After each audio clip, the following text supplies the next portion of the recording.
តាមឲ្យតន់ត្រេននៅគ្នាប្រមន់ដុតក្នុងឆ្នាំងបែបនេះហដងថប់តែញ៉ាំពងមាន់មកក្របទេតែសារនឹងសំបែបម្ដង10គ្រាប់ដុតក្នុងឆ្នាំងបែបនេះយីមែនអូយពីថាតំណងឲ្យពងមាន់មកគេឡើងតុនបែបនេះហ่าឲ្យបានឆ្លុះជាមួយនឹងទឹកម្រេចរបស់យើងឡើងចាប់ជាតិហ្មង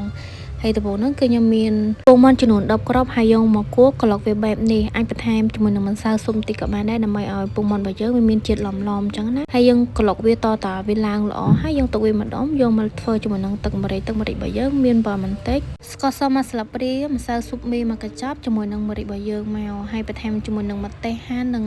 ខ្ទឹមចិញ្ច្រាំដែលយើងបានចិញ្ច្រាំហ្នឹងដាក់វាចូលគ្នាដែរមកហើយច្បាស់ជាមួយនឹងក្រូចឆ្មាចំនួន1ផ្លែនៅគ្នាហើយកុំភ្លេចជាមួយនឹងទឹកតៅហ៊ូបើសិនជាមានយើងអាចដាក់លេងចេះមកធ្វើឲ្យទឹកម្រេចរបស់យើងក៏កាន់តែឆ្ងាញ់ដែរ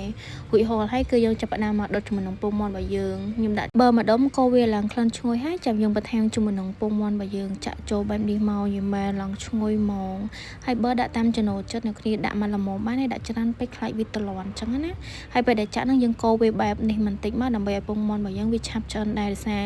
យើងដុតបរិមាណច្រើនណហើយពេលដែលដុតហ្នឹងគឺប្រើភ្លើងរឹមល្មមបានហើយកុំប្រើភ្លើងខ្លាំងពេកខ្លាចវាខ្លោចខាងក្រោមអញ្ចឹងណារយៈពេលដុតគឺ5ទៅ7នាទីវាឆ្អិនហើយអ្នកគ្នាហើយខ្ញុំដុតបានឡើងល្អមែនតើនិយាយមែនឡើងតំណហ្មងណាដាក់ជាមួយនឹងទឹកម្រេចយើងមានម្ទេសមានខ្ទឹមហឹលអូយនិយាយថាមួយម៉ាត់ណាក៏ជាតិដែរចាក់ទឹកម្រេចបន្ថែមចេះទៀតមកនិយាយថាតំណហ្មងអ្នកគ្នាបន្ថែមមួយជីការ៉ុតទៅសអ្នកនរគ្នាអាចសាកធ្វើបាននិយាយថាមួយម៉ាត់ណាក៏ឆ្ងាញ់មួយម៉ាត់ណាក៏ជាតិដែរអត់បាច់ចាំបាច់ថាហត់ថែម5ចានអីទៀតទេមួយឆ្នាំហ្នឹងគឺឆ្អែតមើលហ្មងណាហើយបើសម្រាប់ពួកខ្ញុំវិញញ៉ាំបាយហើយគ្រាន់អីមួយឆ្នាំហ្នឹងមិនស្រួលម្នាក់ឯងមកតែដល់ពេលញ៉ាំបាយហើយមានណាមួយឆ្នាំហ្នឹង3នាក់ហើយឆ្ងាញ់មើលខ្លួនឯងទៅគឺកោះឆ្នាំងបែបនេះហ្មងយីមែនកុំភ្លេចជួយ like share វីដេអូខ្ញុំម្នាក់មួយផងណាអរគុណអ្នកនរគ្នាបាយបាយ